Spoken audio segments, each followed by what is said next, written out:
Have America's Abrams tanks failed in Ukraine? It surely looks like that.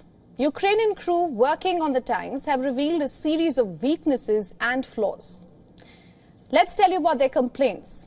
Number one, they claim that the tanks lack armor to survive against modern weapons. According to media reports, Ukrainian troops have resorted to fixer-upper. They're trying to put on active armor on damaged tanks, and this is being done by using plastic explosive plates. These plates, when hit, detonate and provide a protective counterblast.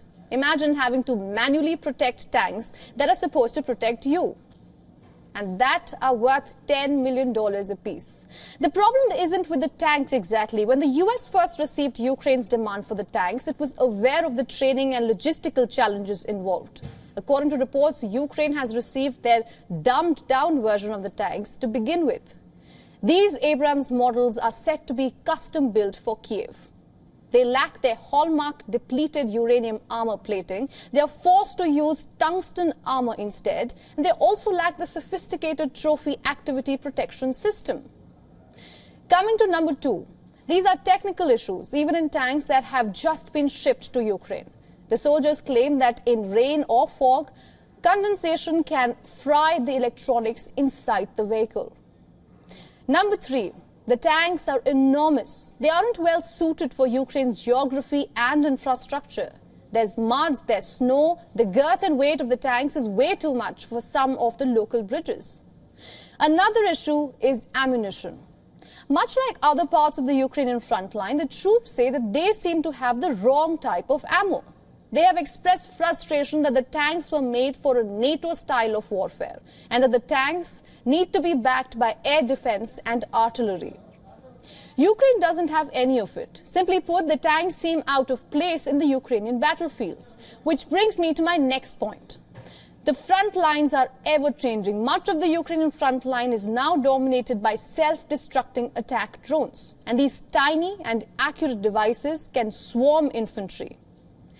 Abrams tanks have become their primary targets. These drones have first-person vision. They are flown by Russian soldiers wearing gaming goggles, and they land significant blows to the enormous Abrams tanks. The rise in the use of drones has changed the nature of the war. We're all seeing it as it plays out. It has limited the Ukrainian troops' movement and introduced a new element of vulnerability to armored vehicles. Now, my question is, did neither Ukraine nor the West anticipate any of this? It was Ukraine who begged for these tanks in the first place. Its request for Abrams sparked significant debate early in the 2023, that's last year. Now, these are complex and heavy tanks that we are talking about. Needless to say, they have a completely different system than the Soviet-era tanks that Ukraine has operated so far. They also require significant maintenance and logistic support. Some versions even run on jet fuel. They can hog up to 7 liters of fuel for every kilometer.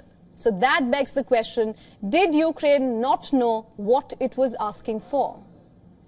The US fulfilled Kiev's demands. It sent 31 Abrams tanks. All of them were deployed near the front line in the east, and as of April, 5 of them had already been destroyed. One was captured by Russian forces, damaged, and then paraded in Red Square along with a German-made Leopard tank.